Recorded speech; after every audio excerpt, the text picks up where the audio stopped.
Hey folks, I'm headed down along the southern tree line, and I'm going to head west to make my way to the 2 Mile location. That's where I got the wah-yee vocals, and it's very active at that end, right? And I still believe it's because there's 2 waterways that connect there, and there's a lot of gorges and ravines and stuff right in that area. And I think maybe there are caves, also bear dens. So I'm not sure if the bears and the Bigfoot would actually go into the same area, right, for the winter. And I don't think they hibernate. I think it's like a semi-hibernation. You can go into a partial hibernation. And it's just my theory, because they're here through the winter, right? But when it's cold, we don't see them. I'm calling this it's a screen. They've built a screen behind me. It's like they just piled in crisscrossed a whole bunch of trees. In the summer, you can't see back behind that. And good hiding place, right? But anyway, before I get going, I need to do a little shout out and a thank you to somebody. And if you see this person, Leslie, give her a thumbs up and say thank you as well. She purchased me a FLIR, a thermal camera, and it come in the mail day before yesterday, I believe. And I mean, it's going to come in handy, especially like there are times when I'm at these locations like now, and because a lot of times as I'm packing my gear, I hear the movement behind me. Yeah, like I say, kind of exciting. So again, thank you, Leslie. I sure appreciate your support. I just heard a big woodknock snap behind me. I don't know what that was. Anyway, we will continue. Yeah, I'm hearing movement behind me, but I'm not sure what that is. The bears are not denned up yet. I just got a message from one of our neighbors saying the bears are still out. They've seen a couple bears walking around, so. Oh, geese. See, the geese haven't even left yet, and normally they're south. They're gone. I see some new structures, and it's really interesting because the little bit of snow that fell, if you can see behind me, there's a tree down, and because of the snow laying on the top of it, they're very easy to see in the trees. Just that little skiff of white, right, on the tops of the structures. And hello? Hello? Are you here?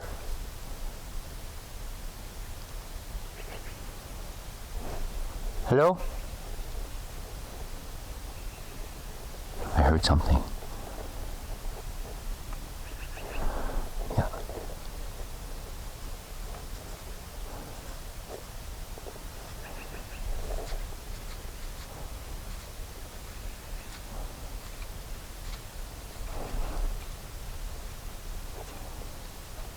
Sounds like walking.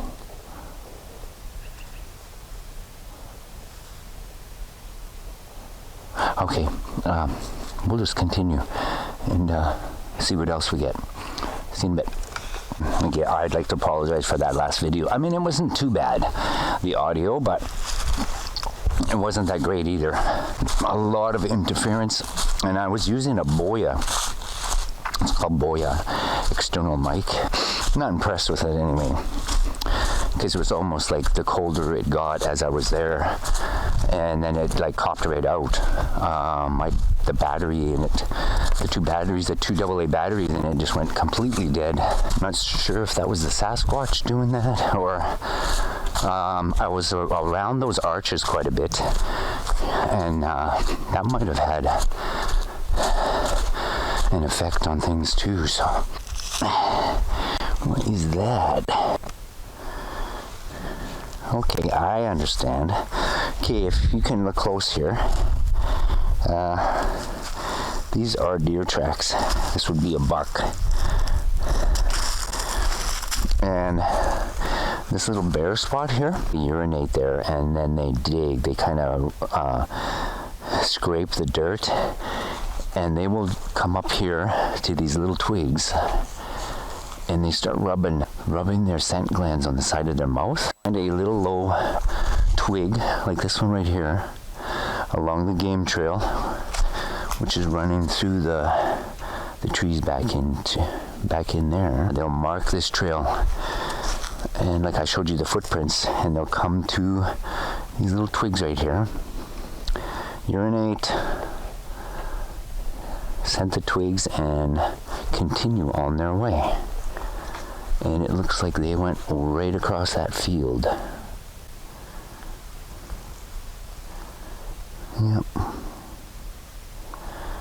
Onward we go.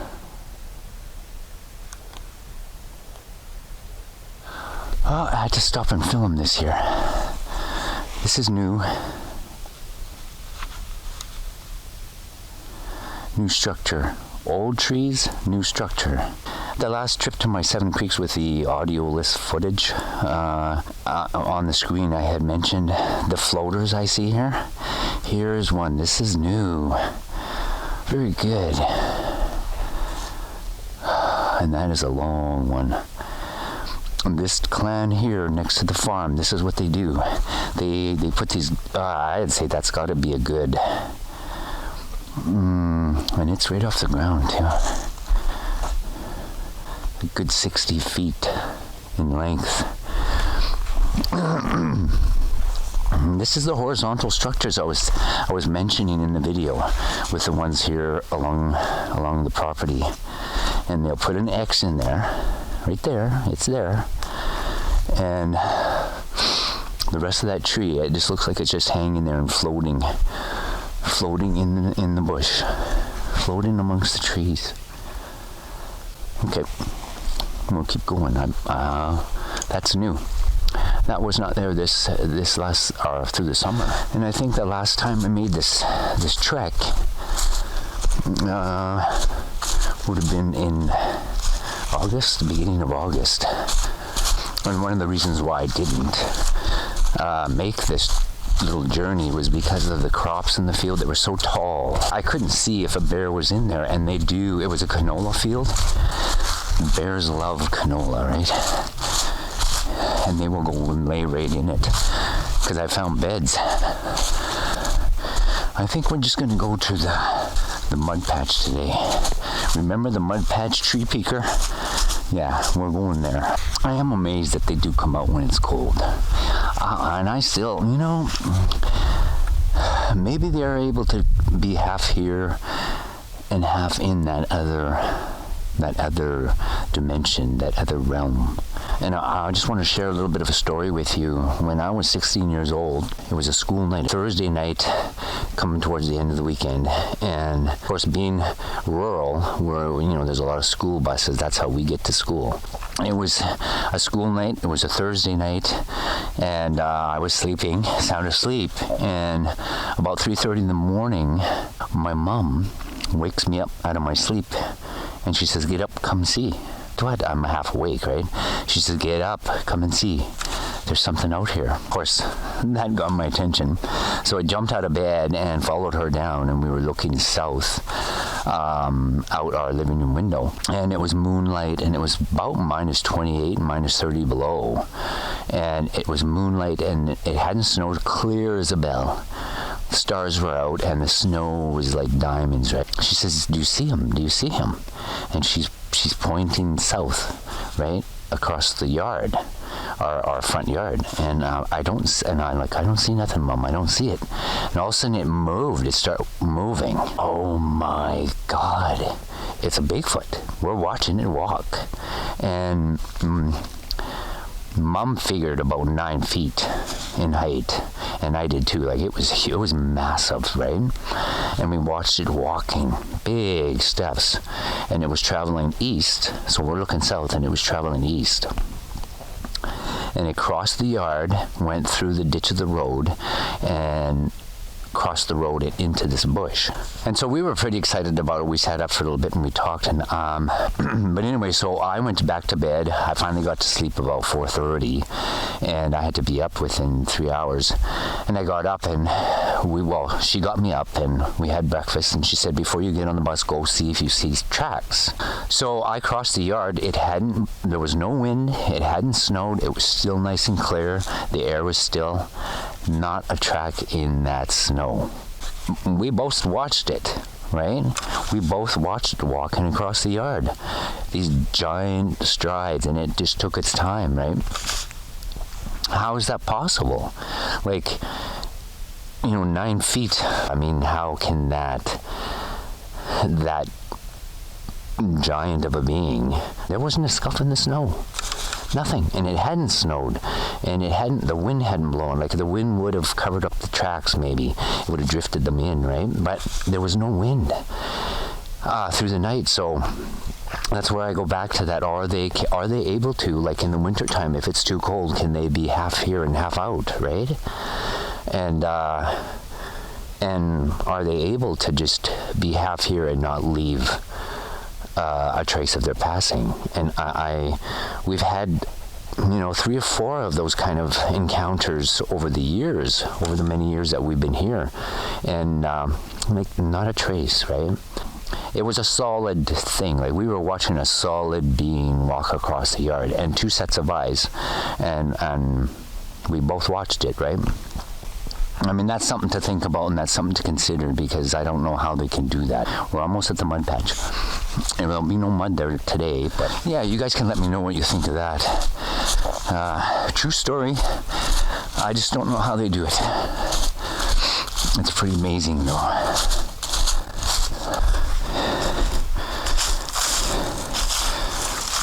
That stone.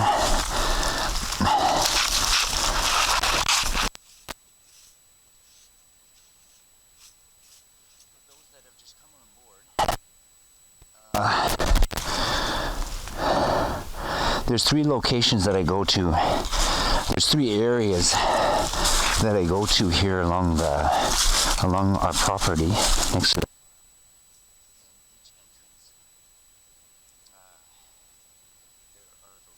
stones. And we'll see, because there are times when I go past them and my mic will pick up this really seconds, but it's there. There's got to be some sort of, well, granite's got quartz in it, so that's been built up since I was here last. Why did they do this? What is the significance of making a mud patch, a patch of mud around a white aspen? I don't know. Maybe there's something buried there, but I wouldn't even attempt to even dig. There's no way. There could be. Maybe there is something buried there. And if it's something of theirs, I won't disturb it. And maybe this is why there's so many freaky anomalies back in here. This is where that mud patch tree picker was, watching me. And I've had other strange things happen here where it was almost like I had like missing time. 3 years back, I come in here, and when I watched back on my footage, there was stuff on there that I don't remember saying or doing. That freaked me out. That was back in here. Gonna go back here and look for some tracks in the frozen mud.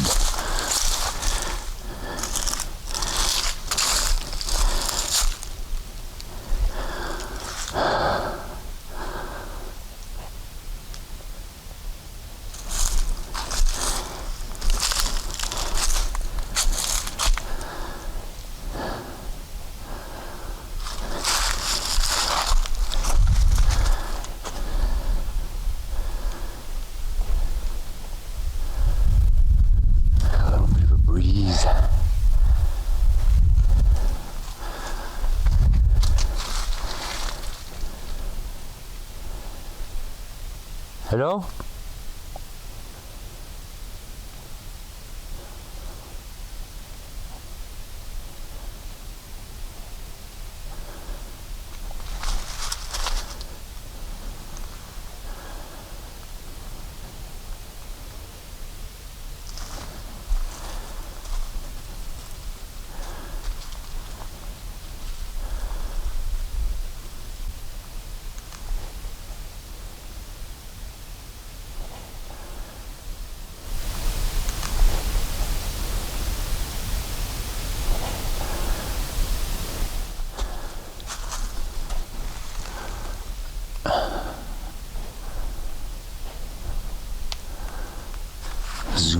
there for a minute.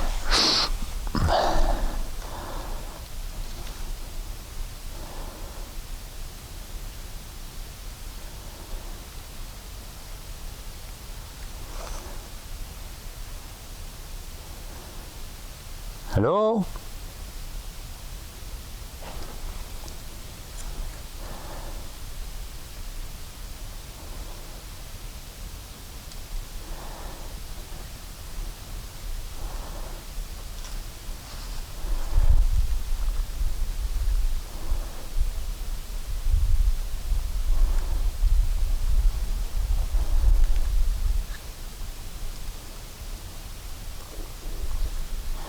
That's interesting right there.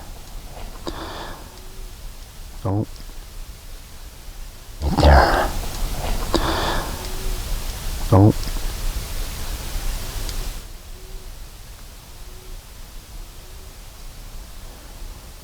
I just heard a vocal. Sounds like a moan. I get sometimes creeped out back in this part. Like I said, I've had strange things happen here. There's any tracks here.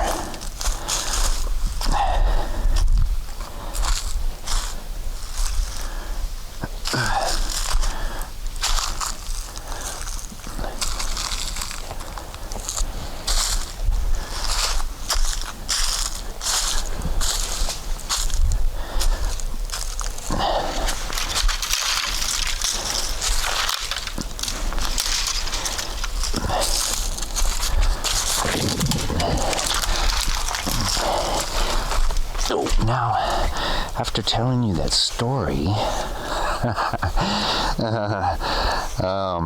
I'm still thinking, how can they do stuff like that? How can they do stuff like that? I get a little creeped out back in this area, but I like coming back here at the same time because, okay, so far I don't see any Bigfoot tracks, any Sasquatch prints, and it's hard to see here too with all the leaves, all the ground litter, lots of ground litter. Lots of ground litter. Not a whole lot of anything. We're still recording? Yep, we're still recording. Okay. I'm gonna make my way out. I'd stay longer, but I don't want to be stuck here in the dark. Not that I would be that scared, but yeah, and then I freak myself out with saying things like maybe there's something buried here. It's crazy. I shouldn't do that. I shouldn't say things like that, but it could be possible. You never know. Why do they keep building this mud? Right? Why? Can you see it behind me? They build it up. And now I'm sure they'll leave it like it is through the winter, but it's like they keep adding mud to this exact spot.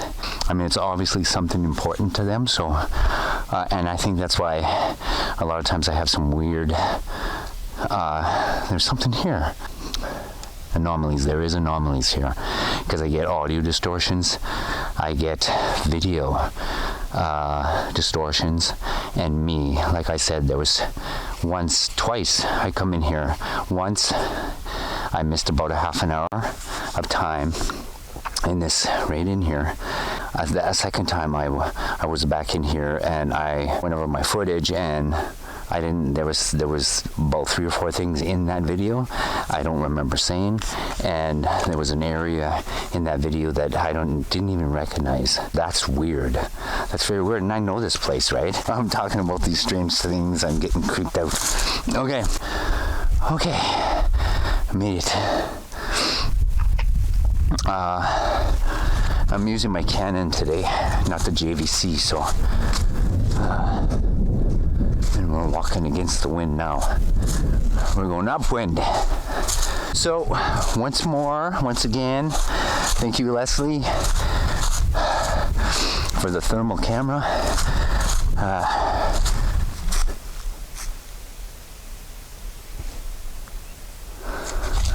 Magpie.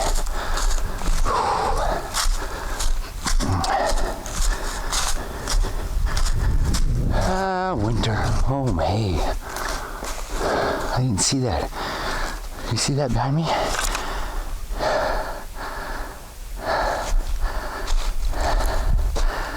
That is, I think that was actually one of those horizontal ones and it broke. I could have swore it moved. No, I don't know. I'll look at my footage.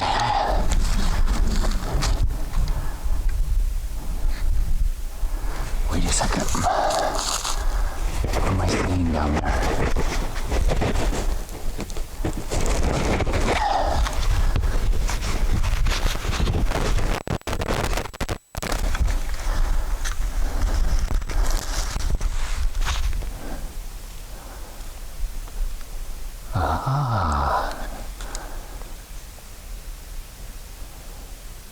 See you, little buck. He sees me now. I see you. Oh, all these animals are very familiar with me anyway.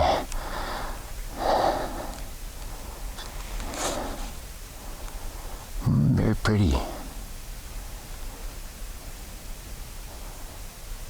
Yeah, remember I was just mentioning the buck making that, scenting that tree?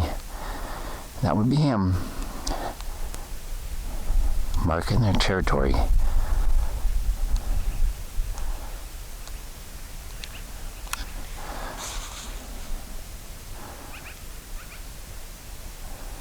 Okay. Like I say, they're all familiar with me anyway. They see me probably 3-4 times a day.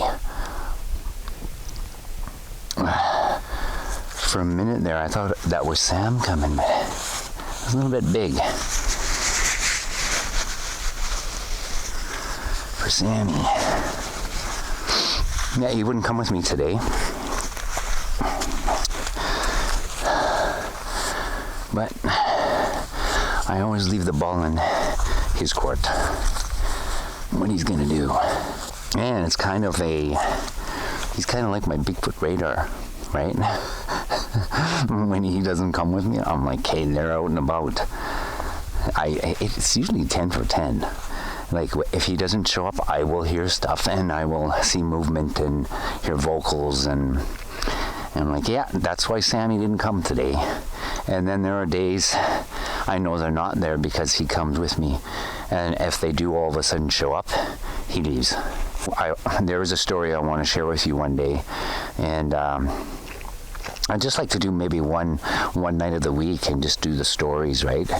And like even from the very first encounter that we had, from the very first encounter that we had, I was 4 years old, and that's one I want to share with you all too at one point. And I think maybe once a week. And wintertime is a good time to do that too, because there are going to be days where I can't get out and we'll be snowed in possibly and things like that, right? So there'll be days through the winter here where I think we'll just take the time, and I want to share those stories with you guys. I think I'm going to take these glasses off though so I can see something. Oh man.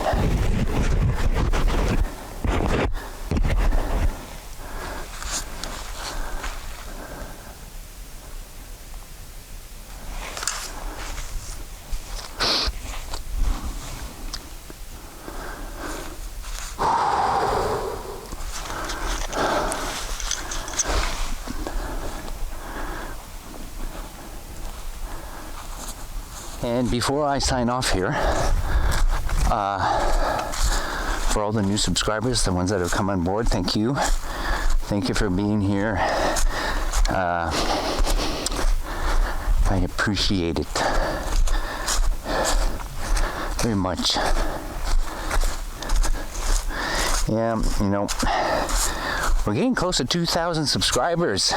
Can you believe it? Never thought. You know, I always wondered when I first started this channel, when I first decided to start going out with cameras and stuff like that, and then actually setting up the YouTube channel, I wasn't sure how that was going to go and how, you know, how people were going to take me, because I do things a little bit different. I do have a bit of a different attitude and a different view towards Bigfoot, towards Sasquatch, towards these forest beings, and because we've never had any horrible experiences with them, or when I'm out there, I don't get the feelings of dread and like they're going to attack me. And it's been we've had a very calm, respectable experience and relationship with them, right? And I think that's how it used to be. If you listen to the First Nation people of, you know, the native people talk about the stories from way back, it was, they knew they were there, the Sasquatch knew the native people were there, they would see each other, and everybody left everybody alone, right? It was, you respected each other's, they respected each other's space and accepted that, you know, they lived together, you know, in these areas, and all was good. And I think now, I mean, I don't blame some of them, like if they're being hunted and harassed and all of this development, cutting trees and moving into their territories and where they would normally, nobody would ever see them, right, because of the dense forests and stuff like that, but they're clear cutting areas, and I'm sure it would make sense that some of them would be upset and angry, and I think others, maybe not the ones that are the aggressors, would just go further back, you know, and hide even more. So I do come to this subject from a different angle than most, and it kind of puts me on the outside, but that's okay, right? I'm okay with that. And I think when I was up at the White Birch Bigfoot clan up there, that's a long ways in the middle of nowhere, right? And there is not a whole lot of anything up there. There's no people, no houses, no nothing. It's Crown land, which is government-owned land. Anybody can go up there, but I mean, that's what they call Crown land up here in Canada. The government owns it, right? And it's just like miles and miles and miles and miles and miles of bush, and reforestation took place up there. But when I was up there, I just heard some vocal. When I was up there, I felt very alone until they came forward, and it may seem strange to some, but I actually felt. It may seem strange to some, but I actually felt better. I felt better when they showed up, because I didn't feel alone, right? And they let me know they were there with the vocals and the wood knocks. The wood knocks were there the whole time I was up there, and I felt safer, right? That they were there in the area, and I wasn't alone, because like I said, there's no people up in there. But I think we just need to go in a little bit more careful, respectable, considerate, and just my ideas. So I will sign off here, everybody, and again, thank you, Leslie, and thank you all the new subscribers and all the subscribers. Till next time.